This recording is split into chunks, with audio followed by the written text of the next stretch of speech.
That sounds different. It's a little higher pitched. Taneytown Planning Commission, please come to order. Would you please stand for the pledge, George?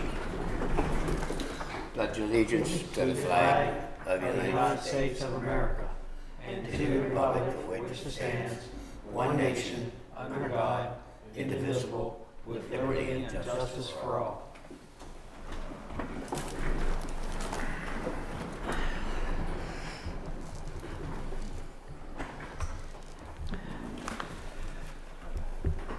Let the record to reflect the members that are here this evening. Everyone should have received the draft minutes of May the 20th, 2019. I think we have a typo error in paragraph 5.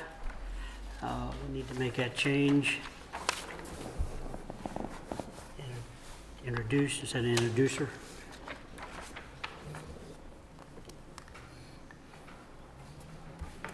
So with that change, I'll entertain a motion. So move. Further discussion, all in favor of the motion approving the draft minutes of May the 20th with the corrections signify by saying aye. Aye. Opposed? It's unanimous. Thank you. Is this new, Jim? It's all. Yes.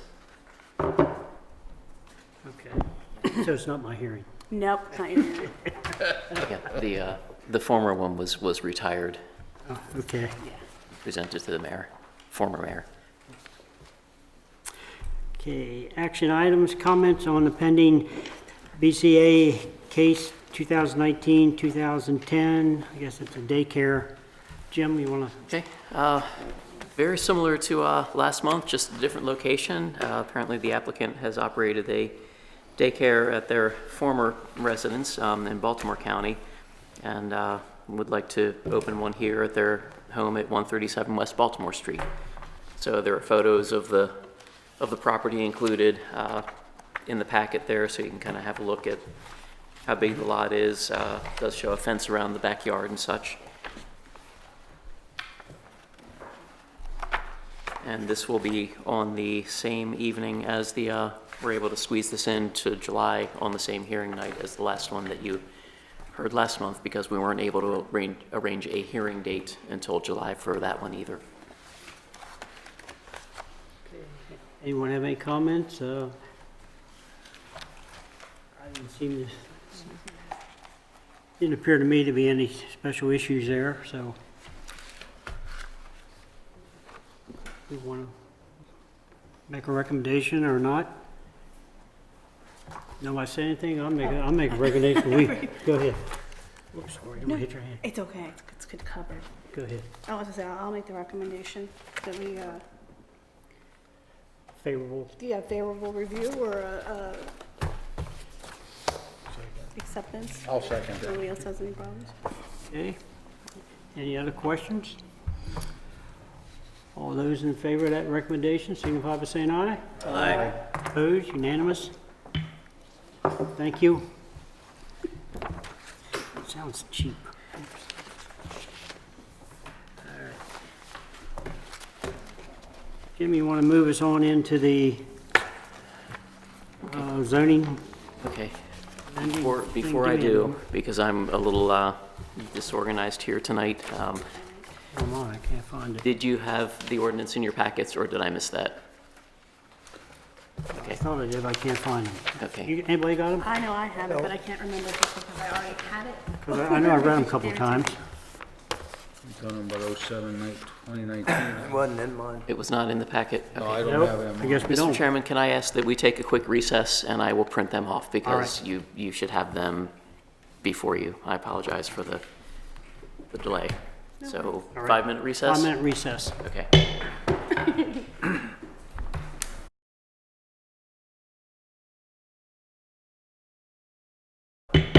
Taneytown Planning Commission will reconvene. Thank you.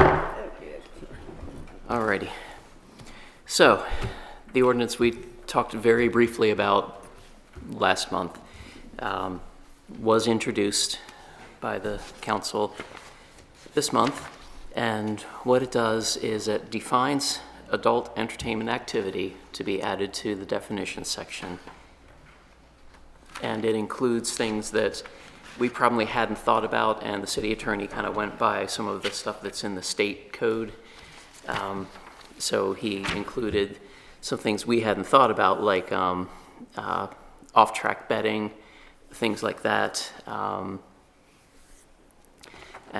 So that's added to the definitions. And then it kind of goes through in the order that the zoning code is laid out. So the definitions first. Next, it speaks to the downtown business district, and it makes alcoholic beverage packaged goods stores a permitted use in the district. So as you know, we've had some difficulties surrounding the prospective packaged goods store at the former Sheetz site, which is in the downtown business district. And essentially, competitors are appealing the BZA's decision to grant that special exception. So the city we incur expense to go through that process, that appeals process, thinking that, well, they could always just come back and get a special exception requested again and go through, if the BZA's decision is overturned with the appeal, the applicant could always come back again and request a new hearing and be granted a special exception again, but there wouldn't be anything stopping the same competitors from appealing that decision, and it could just go on indefinitely. So with the understanding from the testimony from the liquor board at the BZA hearing, Taneytown already has more packaged good licenses in our zip code than we should. So making this a permitted use will not result in any more liquor stores locating downtown, because there will not be any more liquor licenses for packaged good sales being issued, because we essentially have too many in our area already. Those that were here were grandfathered in when the number of licenses per thousand was, I guess, reduced many years ago. So the liquor store that's locating at 226 East Baltimore was a transfer from a liquor store that was just about a mile and a half, maybe 2 miles outside of town at Brandon's store out by Chaz's that way. So it's not a new license, it's a transfer. So we felt like this was a way to kind of break that cycle of special exception appeal and the possibility of kind of going through that exercise over and over and continuing to incur expense for the city. So this would make it a permitted use, and that may moot the current appeal as well. So we'll have to wait and see for that, but that would be assuming this is adopted by council next month in July. And there is a public hearing scheduled for the July meeting, which is going to be at the Monday meeting, because they're only holding a Monday meeting in July. So the workshop was, I think, going to be on July 3rd. Yeah. So they decided just to do kind of a combination workshop business meeting Monday night. So that's when the hearing will be. Okay, so moving on in the ordinance. I have had a number of people call with interest in opening a tattoo studio. Our code is silent on tattoo studios. The reason that we put them in the general business district is that the rents tend to be a little bit higher overall there, and we felt like it might be more likely that we would get a well-funded, perhaps more professional business in the general business district than we might in the downtown, just based on the rents and some of the character of some of the businesses that kind of come and go very quickly in the downtown area. So initially in the ordinance that was, as it was first introduced at the workshop, tattoo studios were going to be a special exception in the general business district, but there was some comment from the audience about just making it a permitted use rather than a special exception, and the mayor and council decided that that was just as well, so they revised it before they officially introduced it at the Monday meeting. So this would also allow tattoo studios to be located in the general business district. Now we get into the industrial district, and as you may recall from the cannabis dispensary ordinance, those things that you really don't want to see so much of, you make challenging to locate, and you kind of limit the location of them, hopefully really to discourage somebody from bringing that particular business to the city. So with the cannabis dispensaries, Mayor and Council adopted an ordinance that it limited the dispensaries to a restricted industrial district. It also gave a distance from the site to a number of other types of operations, like a dwelling, a school, a daycare, you know, that sort of thing. And it also created an overlay zone. So first, they would have to identify a property that met the criteria. Then the mayor and council would have to designate that area as an overlay. And we did this for the cannabis dispensary and basically kind of cut and pasted the same process for the adult entertainment activity. So now there will be an adult entertainment activity overlay district that the mayor and council would have to designate within the restricted industrial district. And then after that, it would still be considered a special exception. So it would also go to the Board of Zoning Appeals. Get my place here again. So we've got the overlay district.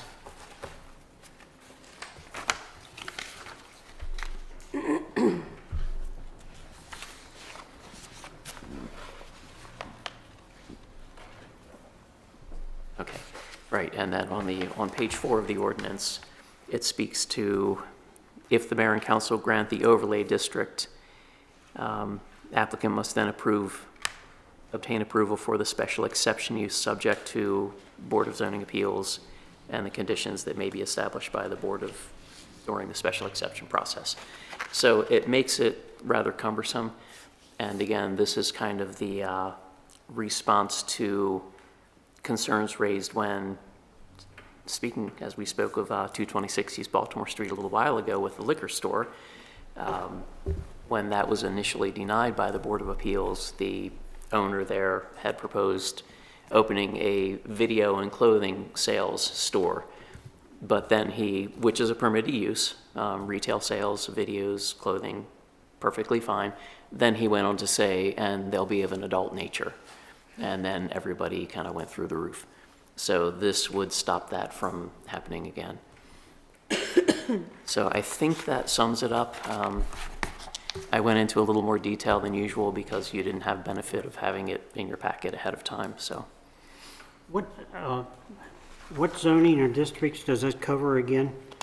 Okay. Downtown? It touches downtown as far as allowing liquor stores. Right.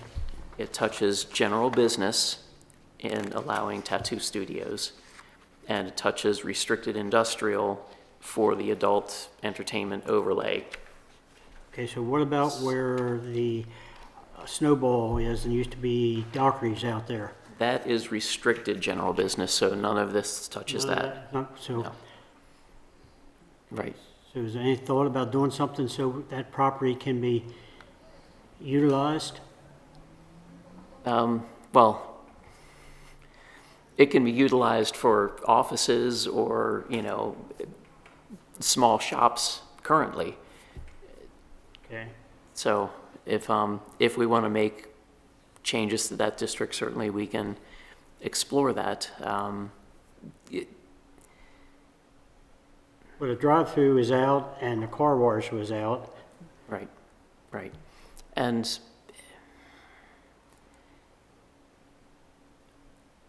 I think we need to be very cautious with our zoning in general, but the city does have, as evidenced in part by this, we do have,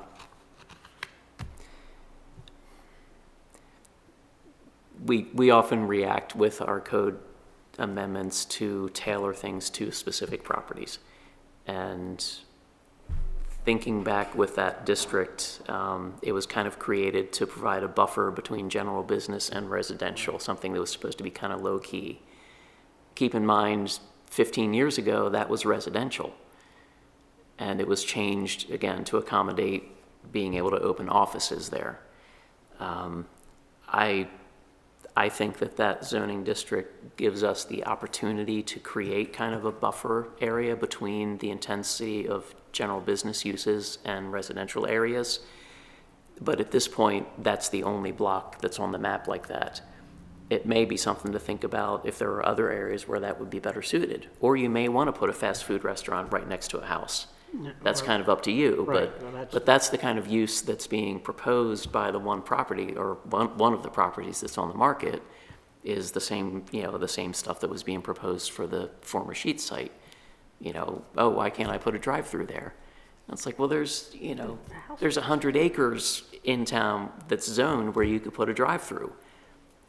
But people want to put a drive-through where you can't put one.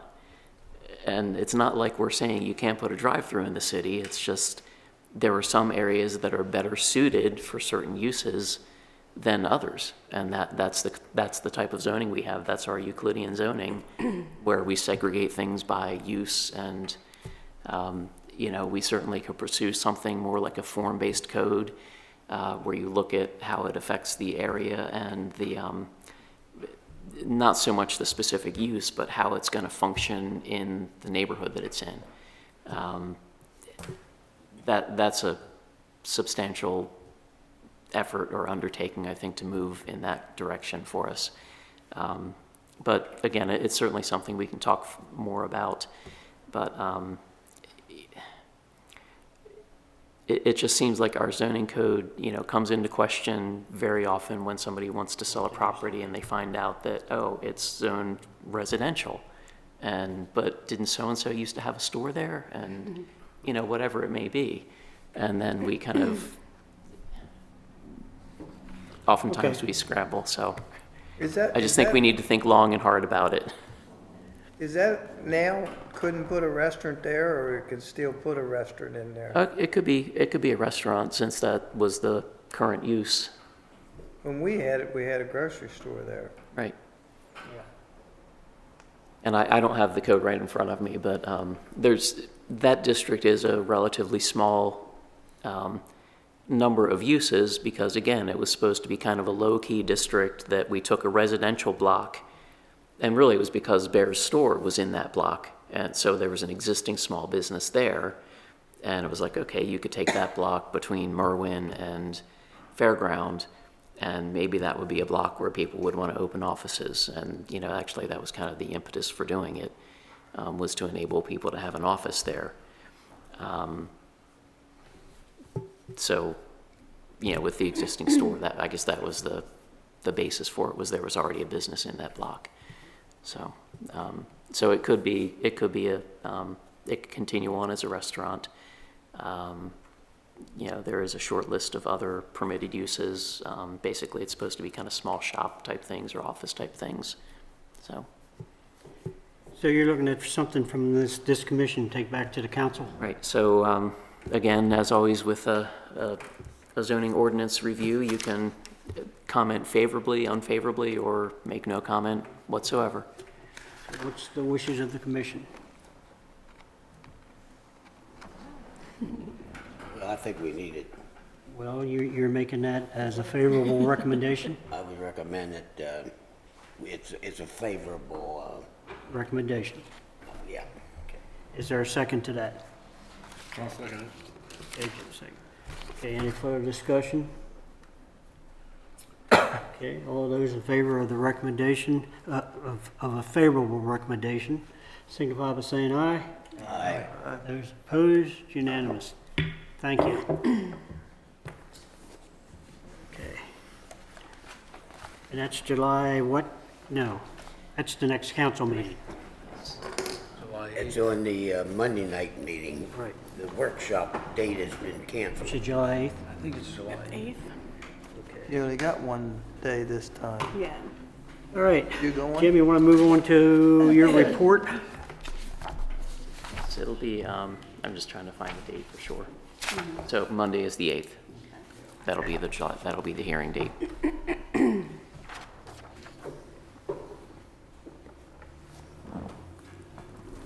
Oh, actually, we covered most of everything on the report. Not a whole lot more really to talk about. Maryland Compassionate Care and Wellness reviews are ongoing. The site was not posted with the required notice 2 weeks before this evening's meeting, so we weren't able to entertain the actual presentation of it. Certainly, look it over. If you've already looked the plan over, if you have any comments or thoughts, certainly let me know. You can email me, or if you have any comments tonight, I'll certainly take them and incorporate anything as necessary into my review letter when I get that out, hopefully next week. Possibly this week, but I'm not gonna. You think we'll have a representative from there for our next meeting? I think we should for our July meeting, yes. Yeah, okay. So I've traded some I would like emails to, and yeah. had some phone calls from the developer about it. They were a little confused as to if they didn't remember who posted it for the concept. I know it was posted, but it didn't get posted for the preliminary, so I don't know if the engineer posted it or the developer did it themselves. I really don't remember. But they know the deadline to have it posted for July. And we already talked about the zoning ordinance. Right. And, let's see, one quick little update, I guess, right after I printed this up and got the packets together, what there was of them, since obviously I forgot a couple things. We did get 6 more new home zoning certificates, like right after I put the packets together, so we've had 7 so far this month. So again, it's home sales or permits are certainly moving along at a very healthy pace this year, so that's a positive. That's really about it for me, unless somebody has questions, and not a whole lot new to really report on the active site plan projects really either. On Creekside, we're still waiting for a deed for the homeowners who have the pumping station in their side yard. We're still waiting for them to sign off on a deed of easement for it. Otherwise, that's been, all the other paperwork is through on that, but we're kind of holding out for that one last deed. George's on York, you may have noticed that they did move their fence along the alley. So that's one step closer to being wrapped up. Tannery Barn, I think I may have mentioned last month, we're having some issues with runoff affecting the downhill property, the adjacent property. The developer is making efforts to redirect some of the water, and hopefully the efforts that they're making will resolve the problem. If not, we are probably going to have to get some kind of as-built drawings to make sure that they did not add more impervious area than was on the site plan. They did add a sidewalk in the front that was not on the site plan. I don't believe that will be enough additional square footage to push them over the 5,000 square foot limit, but we probably are going to need to go through that exercise when their outdoor construction is all finished, and just to make sure that they didn't cross that line. They're not open for business yet, right? No, I believe they are taking bookings for the future, but I don't think I'm not aware of them having any events at this point.